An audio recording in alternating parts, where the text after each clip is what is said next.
Hello mga lods, so yun mga kabiyahe. So ito na nga tayo mga kabiyahe. Tayo ay may biyahe na naman.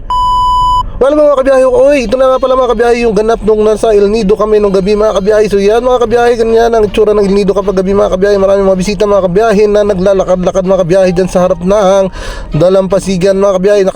At dyan din kasi mga kabiyahe, maraming mga bar at maraming mga restaurant na pwede makainan mga kabiyahe yan sa harap ng aplayang yan mga kabiyahe. Actually mga kabiyahe, dyan na rin nga kami nag-dinner mga kabiyahe. So yan mga kabiyahe, yung gabi na yan mga kabiyahe. Ako dyan, nakakasalabi ko dyan mga kabiyahe. So ayan, nang laki ng kisa bulis mga kabiyahe.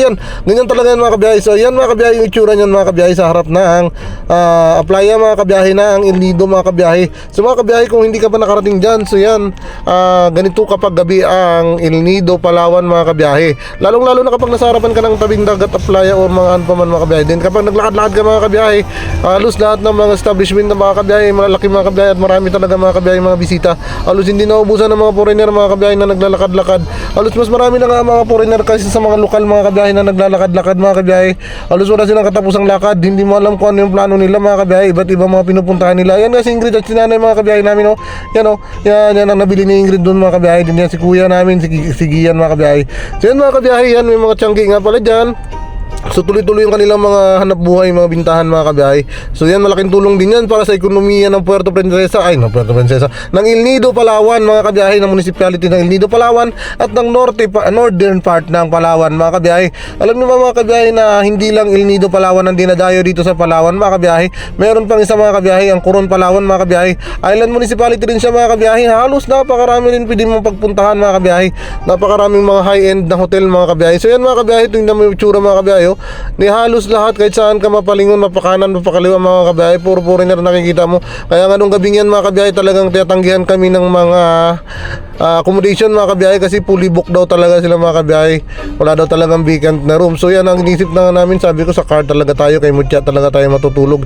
Kaso naawa ko sa mga bata mga kabiyahe, kaya talaga nagsumikap ako, naghanap-hanap yun mga kabiyahe ng aming matulugan, ng aming matuluyang accommodation. So awa ng Diyos mga kabiyahe, nakahanap din kami ng matuluyan mga kabiyahe at mura na, malinis pa mga kabiyahe at safe naman at maganda yung kanilang amenities mga kabiyahe. So yan mga kabiyahe, so yan, lakad-lakad na yan kami mga kabiyahe. Naibaba na namin yan yung aming mga gamit sa aming tinuluyan, sa aming accommodation.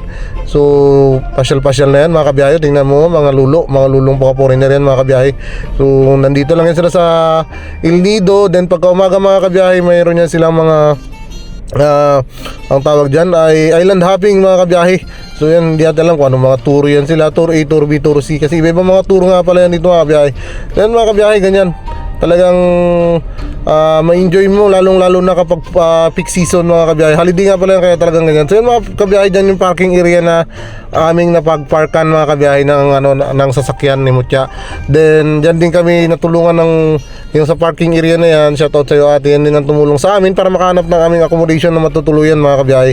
Dahil may mga kilala pala siya mga kabiyahe na pwedeng matuluyan na mga rooms. At meron nga, ganoon naman pala talaga kapag nasa pagpapark nila. Actually sabi niya nga sa akin, inaayos na lang din daw yung permits ng area yan. Actually Chinese tatay may-ari daw, nakabili ng yung parking area na yan, and tatayuan din daw ng hotel. Ay, sabi ko sayang naman, wala nang parking area sa looban. So napakahirap kasi mga kabiyahe kapag walang parking area, wala kang mapag-iwanan ng sasakyan, tapos nandoon ka sa loob na diyan ka sa baba ng na yan. Ang mga establishment diyan kadalasan mga kabiyahe, wala na rin silang mapaglagyan ng mga sasakyan.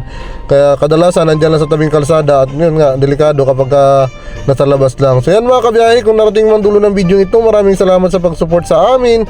At lagi po kayong manood ng aming mga video. Lagi nyo pong tandaan na tayo po ay hindi na pabata, kaya kailangan enjoy ang bawat minuto, bawat segundo na tayo ay nabubuhay dito sa mundo. Maraming salamat, bye bye sa inyong lahat.